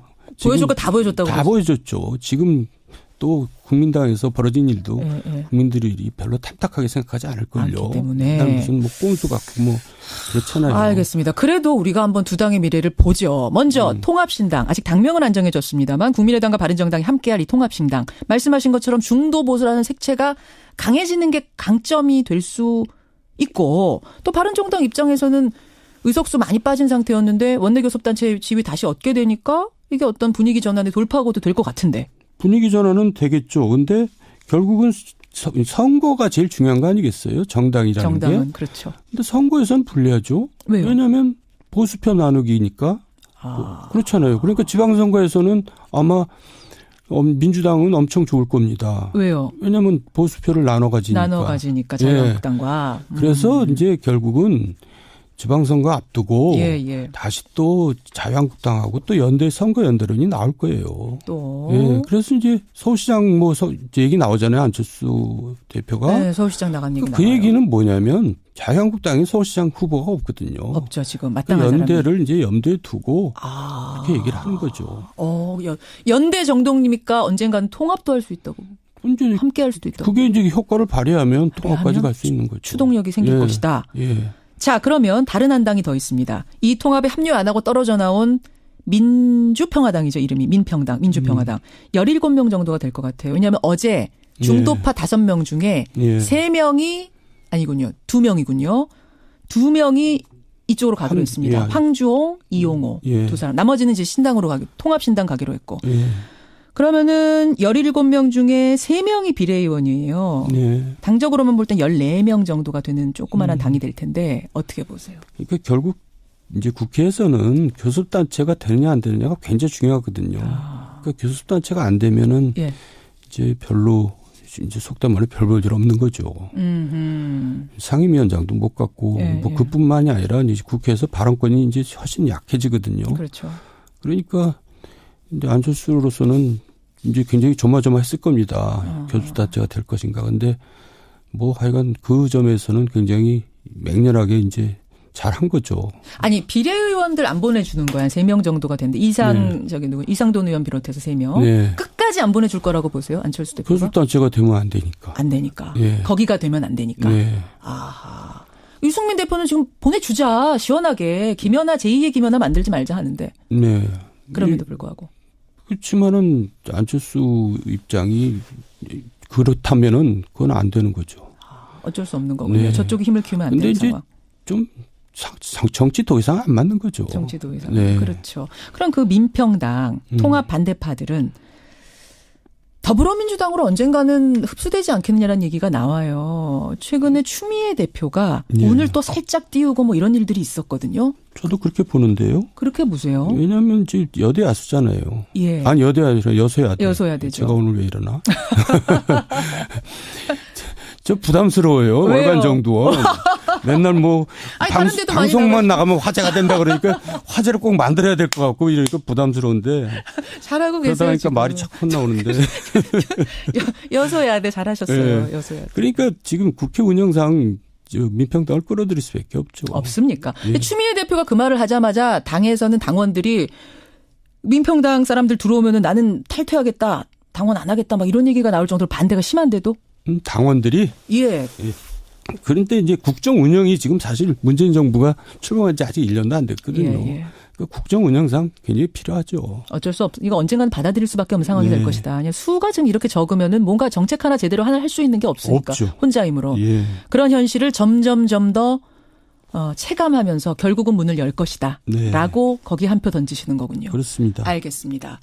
자, 이런 상황이에요. 이런 상황에서 사실은 대통령 지지율도 50% 후반대를 한번 찍고 왔고 그러면 자유한국당은 막 살아나야 되는데 큰 수혜를 못 보고 있어요. 자유한국당. 그러니까요. 어떻게 보세요? 거긴 왜 그래요? 그러니까 자유한국당은 실질적으로는 그 태극기 세력하고 영남 세력이 있는 겁니다. 그러니까 이제 옛날에 그 좀 합리적이고 좀 건전하다 할까 하는 보수들이 이제 떠나 있는 거죠. 그 보수들이 돌아오질 못하고 있어요. 합리적 보수들이. 결국 그 표를 가져가겠다는 게 지금 바른정당, 국민의당, 통합당 이게 목표거든요. 이제 가져가서 이제 결국 선거 때는 나누게 되는 거라는 얘기고요. 그렇죠. 근데 이제 결국 이제 연대를 하게 된다는 얘기고요. 그래서 이제 거기서 대권 후보를 쟁취하겠다 그런 얘기인데 어쨌든 간에 한국당은 지금 홍준표 대표나 당이나 이제 한계가 이제 딱 드러나 있어요. 그 이상 올라갈 수가 없습니다. 여기까지가 한계라고 보세요? 내려가면 내려갔지. 내려가면 내려갔지. 왜냐하면 그 소속 멤버들이 구성원들이 그런 구성원들입니다. 태극기, 보수 이런 색채가 너무 강한 태극기 집회 세력. 박근혜 전 대통령께서 공천을 할 때 그런 분들을 공천을 하셨어요. 그러니까 정치를 하려면 대망을 가지고 정치를 해야 되거든요. 큰 뜻을 품고. 근데 이제 이분들은 거의 다 이제 국회의원 월급쟁이 정도로 생각하고 국회의원 하는 사람들만 만들어 놓은 겁니다. 그러니까 국회에서 뭐 발언권이 없고 기자들도 그러잖아요. 도대체 자유한국당에서는 전화해서 대화할 사람이 없다. 그런 얘기를 누가? 기자들이 다 그렇게 그런 얘기를 해요. 대화할 사람이 없다는 거죠. 얘기가 되는 사람이 없다는 거예요. 그 정도까지요? 얘기 하나 제대로 뭐 자기 소신을 밝히는 사람이 없고. 그러니까 홍준표 혼자 이제 독주하는 건데 지금 보니까 이제 거의 사당화 또 만들어 놨더라고요. 그래요. 뭐 원외위원장들 뽑을. 그러니까 당에 좋은 사람들을 끌어들여서 당에 좀 이미지를 바꾸고 당의 역량을 키울 생각을 하지 않고 예. 그냥 뭐 대도하는 사람 막 자기하고 막 가까운 사람 끌어들여다가 다 원외원장 뭐 이렇게 박아놨거든요. 근데 그게 이제 결국 당을 망치는 거죠. 그러니까 사당화 시키는 거고. 지난번에 그러셨잖아요. 자유한국당이 계속 이렇게 새 인물 등장시키지 못하고 이렇게 갈 경우에는 대통령, 여당 도와주는 거다. 그러니까 새 인물이 오라 그래도 안 갈 판인데 그런 부분은커녕 예를 들면은 예. 좀 이런 얘기하면 구의원들이 뭐라 그럴지 모르지만은 구의원 선거에서도 탈락한 사람을 홍준표하고 친하다는 이유로 원외위원장으로 그냥 박아놓는 겁니다. 그런 경우도 있습니다. 예. 실제로? 그러니까 그런 분들이 총선에서 어떻게 이기겠어요? 그러니까 총선 이런 것보다도 당을 내 당으로 만들겠다. 너무 강하다. 그게. 예. 예. 그러니까 박근혜 전 대통령하고 무슨 차이가 있어요? 그 정도까지. 예. 그러니까 그게 자기 자신을 망치는 거죠. 예. 정두원 전 의원. 오늘도 고생하셨고요. 벌써 시간이 시간이 다 됐습니다. 그리고 아까 악플 때문에 상처받았다 그 얘기하고 많은 뉴스쇼 청취자들이 힘내시라고 문자 지금. 예, 또 그분들이 있으니까 힘을 내야죠. 월간 정돈이 제일 중요한 프로 아닙니까? 그러는가요? 오늘도 귀한 시간 내주셔서 감사드리고요. 다음 월간으로 만나겠습니다. 고맙습니다. 네, 수고하셨습니다. 정두원 전 의원이었습니다. 속보가 하나 들어왔네요. 밀양 세종병원 참사로 인한 추가 사망자가 한 명 더 늘었습니다. 사망자가 40명으로 오늘 새벽 1시에 한 분이 더 돌아가셨다는 마무리가 또 씁쓸해서 마음이 안 좋습니다. 이 소식 전하면서 저는 인사드리죠. 월요일 아침 7시 반에 뵙겠습니다. 고맙습니다. 조금 자제하는 게 어떻겠냐 하는 조언도 들었습니다. 주변에서 페이스북에 올리는 거 거기까지만 하고 인터뷰하지 말라는 뭐 이런 조언들. 또는 뭐 더 구체적인 사실을 밝힌다든지 화제가 더 확산되는 것까지는 좀 그렇지 않냐라는, 어떻게 보면은 저를 개인적으로 아끼시는 분은 입장에서는 하실 수 있는 조언이지만 그건 역시도 저한테는 또 다른 어떤 상처가 되기도 하더라고요. 고민이 없었던 건 아니지만 그 고민이 서지현 검사도 왜 없었겠어요. 그렇죠. 예, 다 같이 겪고 있는 고민일 것 같아요. 바로 그 지점입니다. 이것을 전적으로 지지해주지 않는 사회 분위기, 이런 것 때문에 많은 여성들이 소가리만 하고 있는, 이게 지금까지 현실 아니었습니까? 네, 그렇죠. 맞습니다. 그런데 뭐 다른 직종은 이해합니다만 여기는 지금 법조인들 집단이잖아요. 변호사 사회도 그렇고 아까 서지현 검사의 검찰 사회도 그렇고 다른 직종보다 더 법을 아는 사람들이 모인 곳이고 엘리트 집단인데 그런 데서도 이런가라는 데서 많은 사람들이 충격받고 있는 것 같아요. 예, 맞습니다. 저 역시도 변호사라고 하지만 끊임없이 검찰이나 법조계, 그러니까 제조와 끊임없이 소통을 하고 판결이라든지 수사라든지 어떤 상황을 계속 지켜봐야 되는 그런 노력을 해야 되는 입장에서는 튀어서 이런 사안을 문제제기함으로 튀어서 제 의뢰인에게 도움될 것이 없고 또 제가 겪었던 그 당시로서는 저는 취업을 준비하고 있었기 때문에 검사장 출신의 로펌 대표와 제가 갈등을 빚어서 향후 취업 시장에서 제가 어떤 이득을 볼까, 그렇게 많은 사회적 관계를 맺고 있는 그분에 비해서는 이제 사회 초년병인 제가 법조계에서 어떻게 버틸까 하는 것도, 여러분은 왜 용기를 못 낸다고 생각하실지 모르겠지만, 혹자는 그렇게 생각하셨을지 모르겠지만 저로서는 감행할 수 없는 일이었습니다. 지금 그러니까 사실은 이제 어떤 일이냐고 물을 순 제가 없습니다만 지금 은영 중에 말씀을 하시기로는 어떤 강자, 제일 어린 시절, 그러니까 취업조차 되기 전에 그 연수원 시절에 뭔가 부적절한 그 힘을 이용해서 부적절한 일을 하는 아주 뭐 그런 것들이 벌어진 거군요. 예, 뭐 취업 과정에서 뭐 취업을 하려고 했던 회사의 이제 로펌의 대표였는데 그 이후에도 그분은 계속 전화를 해왔습니다. 제가 그 불편한 상황을 피하고 화가 나 있다는 걸 아는 상태에서도 계속 전화를 해와서 저는 그때 보고 참으로 놀랐던 건요. 본인이 잘못을 했구나. 시집 말로 뜨거 하고 숨어도 부족할 사람들이 자신감을 가지고 계속 피해자인 저에게 전화를 해대는 등의 2차적, 3차적 그 위협을 해오는 상황 전화를 아닙니까? 왜 해요? 사과하려고 아니면 왜 전화를 계속합니까? 친근감의 표시를 계속 지속합니다. 제가 했던 그분에 대한 거부 의사가 그것이 거부 의사라고 받아들이지 않는 보통 남성 가해자들이 느끼는 그런 감정이었는지 모르겠지만 저는 뭐라고 확신하냐면요. 그분은 제가 처음도 아니고 제가 마지막도 아니었을 거다. 그리고 피해 여성들은 명백하게 명시적으로 거부 의사를 표시하고 정말 그 상황을 회피했음에도 불구하고 그 상황에 대해서 공론화하거나 문제제기하지 않을 것이다, 못할 것이다라는 확신이 있었다고 저는 생각합니다. 아, 얘가 하겠어? 뭐 자기 신분이 저런데 나한테 감히 할 수 있을까? 못할 거라는 확신이 드니까 네. 자꾸 전화하면서 오히려 친근감을 표현하면서 뭐 이렇게 가는 거예요. 관리하면서 가는 거예요, 상황을. 그 자신감이 사실 저를 더 위축되게 했다는 생각입니다. 사회 모든 현상에서 저 같은 일을 겪는 여성들은 많구나. 하지만 저분이 저렇게 자신감 있게 그 이후에도 2차 가해, 3차 가해나 다름없는 일을 버젓이 하는 것은 모든 여성들은 그냥 또 인내하고 공론화시키는 것은 포기했구나. 그럴 수밖에 없겠다라는 것을 시간이 지나면서 저도 더 느끼게 되는 과정이었죠. 다른 일 봐요. 아유, 좋은 말씀. 용기가 되는 말씀이시고 아까 심지어 전화 걸면서 2차, 3차 피해까지 줬던 그 가해자분 지금 들으실지도 모르겠고 아니면은 13년이나 흘러가지고 들어도 자기 얘기인지 모를지도 모르겠습니다만 한마디 하시죠. 예, 아마 저는 후자의 가능성이 더 높다고 생각합니다. 잘못한 것도 모르고 있을지 모른다. 예, 그래서 여전히 그분에게 정말 직접 알려드려야 하는 게 아닌가라는 고민도 하면서 그 고민까지 이르지 못한 제가 여전히 갈등하고 있는 것도 사실입니다.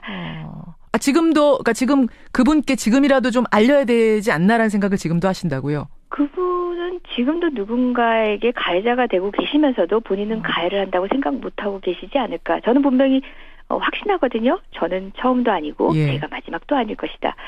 현직에 계시는 거예요? 뭐 그때 당시에 이제 검사장 출신의 변호사셨으니까 지금도 변호사 업무를 하신다면 현직에 계시는 건데요.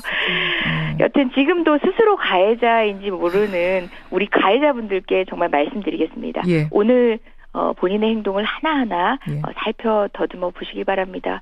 엄청난 일, 많은 인생을 깨뜨렸을지도 모른다는 생각으로 나는 평범한 남성이다 생각하지 마시고 오늘 하루 있었던 일들을 꼼꼼히 되돌아보셨으면 좋겠습니다. 여기까지 말씀 듣겠습니다. 이재정 의원님 고맙습니다. 네, 고맙습니다. 더불어민주당 이재정 의원이었습니다.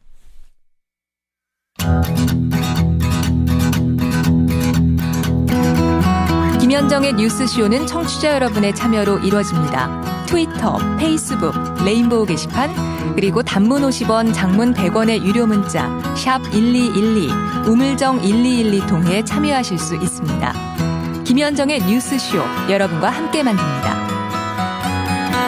김성환의 행간 시사평론가 김성환 씨 나오셨습니다. 어서 오십시오. 네, 안녕하세요. 이재정 의원 화이팅하는 글과 함께 제보들 지금도 들어오고 있습니다. 여러분 저희가 번호 이야기하지 않습니다. 비밀스럽게 문자 보내주시면요. 제보들 다 쌓아놓겠습니다.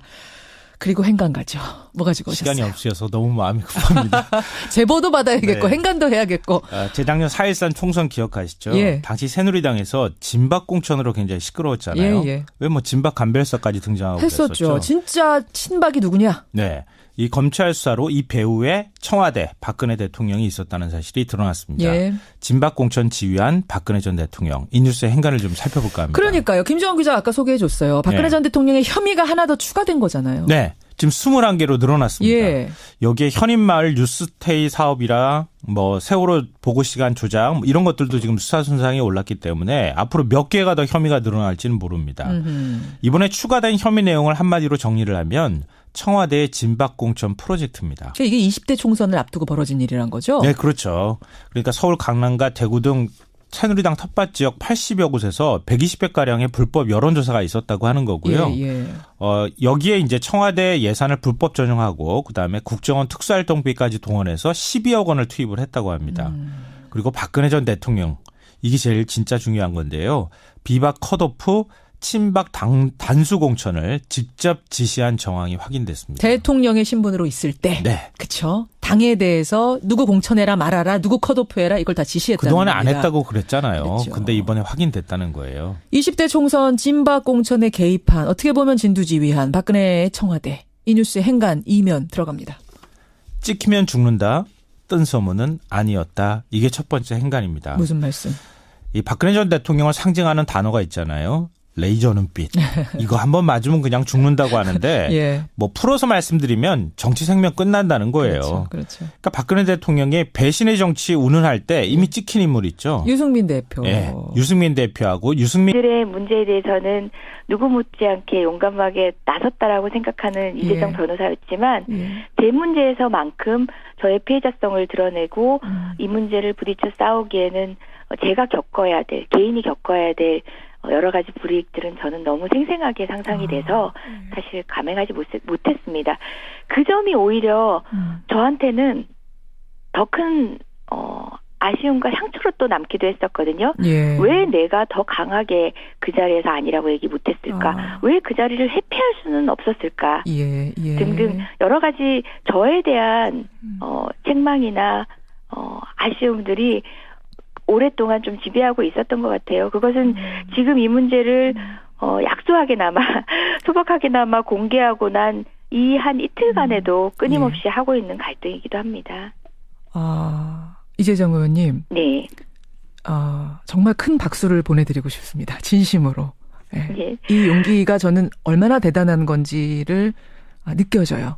얼마나 대단한 건지 알기 때문에 큰 박수를 보내드리고 싶고 그 고통이라는 것은 아마 여성들은 알 것 같아요. 그러니까 내가 왜 그 자리에서 노라고 말하지 못했지라고 나를 자책하게 되는 이 상황들. 네. 그래요. 그래서 이제 이재정 힘들지만 나 이재정은 먼저 선언합니다. 여러분들 힘내십시오. 이제 이런 의미로 올리신 거죠. 이런 의미로 지금 인터뷰하고 계시는 거고요. 맞습니다. 예. 서지영 검사의 그 오랜 시간이 지났지만 하나도 건조해지지 않고 가슴을 정말 핥히고 나온 그 젖은 목소리가 저도 용기를 내야겠다라는 생각을 하게 만들었고요. 그게 정말 많은 고심을 했구나라고 추정하게 만드는 그 시간에 그 글을 올리게 된 이유입니다. 그렇군요. 이재정 의원. 이 말씀은 꼭 드리고 싶어요. 제가 어제 분노했던 또 다른 상황 중에 하나인데 야당 여성 국회의원님이 여러분들이 함께 TV를 보면서 서지영 검사와 관련된 기사를 보다가 이런 말씀을 하셨어요. 어떤? 8년이나 지났는데 왜 이제 와서 이렇게 저러는지 모르겠다. 이렇게 여성 의원님이 그 말씀을 하셔서 야당의 여성 의원께서 8년이나 지난 저희를 왜 이제 와서 저러는 거야? 이런 뉘앙스에. 그래서 제가 이제껏 밝히지 않았던 저는 13년 전의 일입니다라는 얘기를 처음 그분께 했던 것 같아요. 의원님, 저는 13년 전의 일입니다. 라고 그분한테 처음으로 얘기를 했어요. 그랬더니 그분이 뭐라 그러세요? 그분은 눈이 동그래서 이게 무슨 얘기인가 하고 그냥 가셨죠.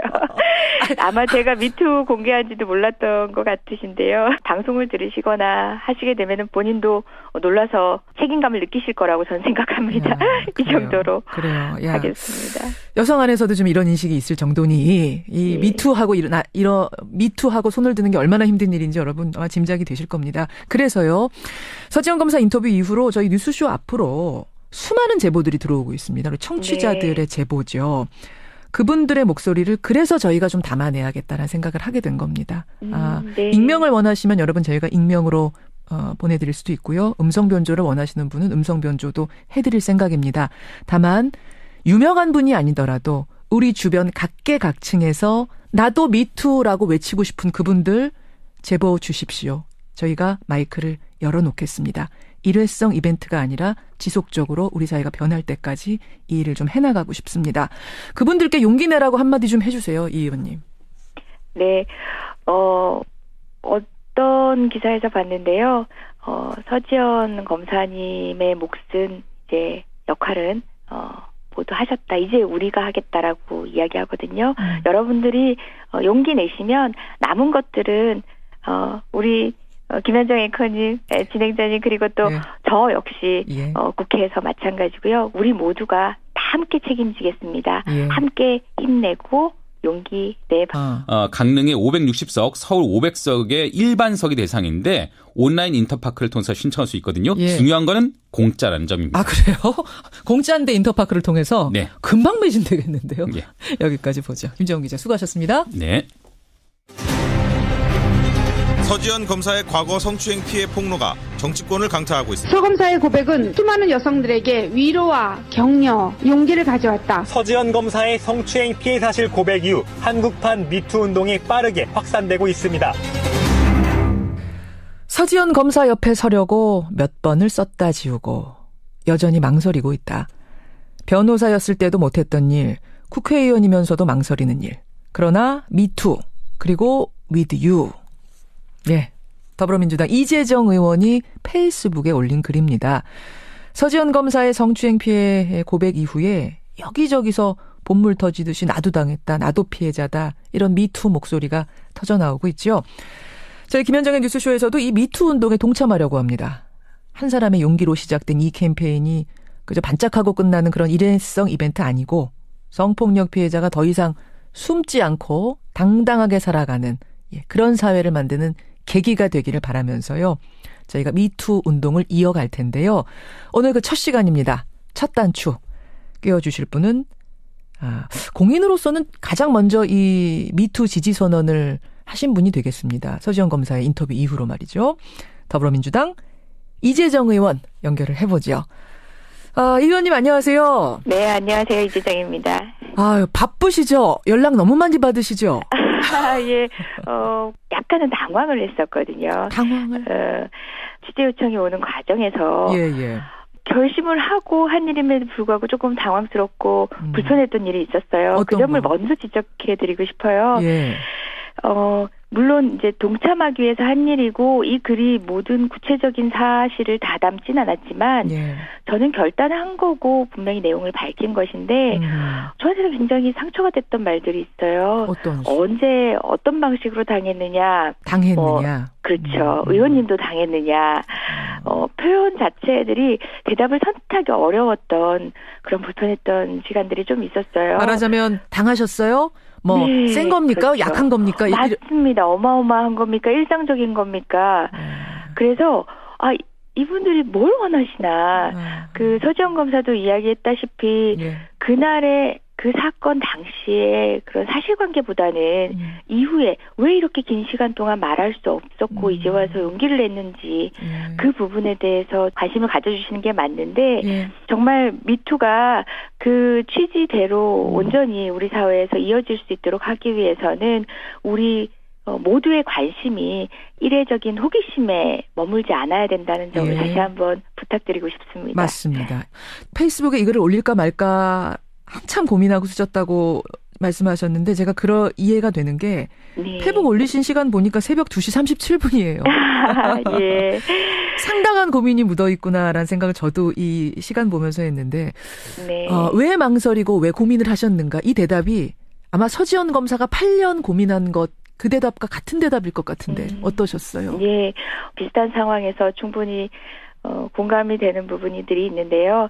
무엇보다 저는 이제 변호사였을 때도 이 사실을 공론화하는 것을 못했었고 특히 국회의원이 된 지금은 이 일 하나로만 몰아질 것 같은 두려움. 어떤 딱지가 또 붙어서 또 2차 피해를 당할 수 있는 그렇죠. 이런 두려움이 사실은 모든 여성들한테 다 있거든요. 맞습니다. 그리고 무엇보다 제 전문성에 대한 관리라는 게 검사님도 마찬가지일 거고 저 역시도 있는데 또 직업적인 고민도 있을 수 있는 거죠. 그래서 많은 주변 분들이 말리시기도 했어요.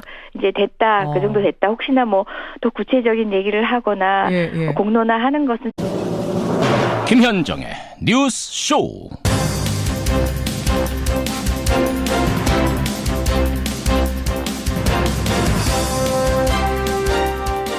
애청자 여러분 안녕하십니까? 박근혜 정부 시절 해양수산부를 이끌었던 김영석 전 장관과 윤학배 전 차관이 어젯밤 구속됐습니다. 여전히 베일에 쌓여있는 세월호 사고 당시에 박근혜 전 대통령 7시간.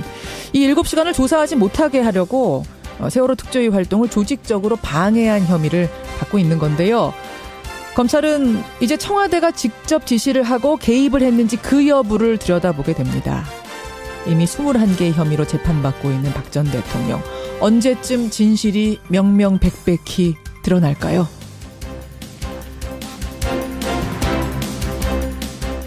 명명백백 여기도 필요합니다. 미투. 나도 성폭력의 피해자다. 이 여성들의 미투 선언이 본물을 이루고 있습니다.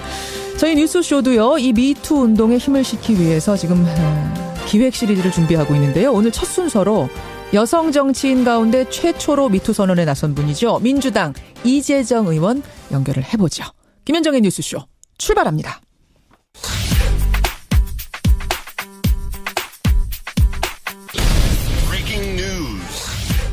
김현정의 뉴스쇼가 주목한 오늘의 포인트 김정훈 기자 나와 있습니다. 어서 오세요, 김 기자. 네. 첫 포인트 뭐부터 볼까요? 네, 미투 뭉갠 법무장관입니다.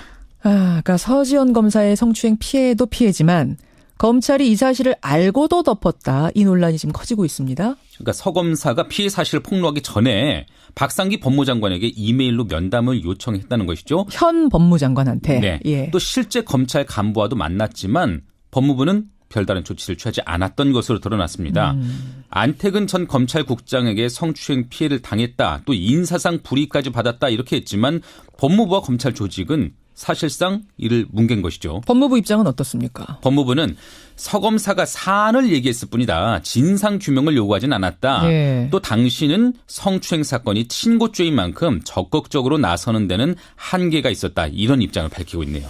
그래요. 어쨌든 간에 피해자가 직접 호소를 했는데도 이제 팔짱만 끼고 있었다는 이 부분이 지금 문제가 되는 거죠. 그렇습니다. 그래서 가해자인 안태근 전 검찰국장뿐 아니라 검찰과 법무부를 향해서도 비난 여론이 커지고 있는 것이죠. 예. 그런 만큼 이번 사건 진상조사단의 책임이 더욱 무거워지게 됐습니다. 예, 지금 이제 검찰을 넘어서 전직 여경, 도의원 이런 분들까지 성폭력 피해를 고발하면서 미투 운동이 확산이 되고 있습니다. 잠시 후에 김현정의 뉴스쇼 미투 운동 첫 번째가 될 것 같아요. 1호가 될 것 같아요. 이재정 의원 연결해보죠. 다음 포인트 갑니다. 네, 코피 전략의 불쑥 커진 우려입니다. 코피 전략. 이 코피가 무슨 코피 하실 텐데요. 이게 핵미사일 프로그램을 저지하기 위해서 북한을 선제적으로 제한적으로 살짝 코피만 흘릴 정도로 타격한다. 이런 미국의 어떤 전략이잖아요. 네. 근데 그것과 입장이 다르다는 이유로 주한 미국 대사에 내정됐던 사람이 낙마가 되면서 논란이 커지고 있습니다. 네, 어제도 그런 말씀 전해드렸죠. 예. 그런데 이에 대한 우려가 워싱턴 내에서도 커지고 있다는 것이죠. 그래요?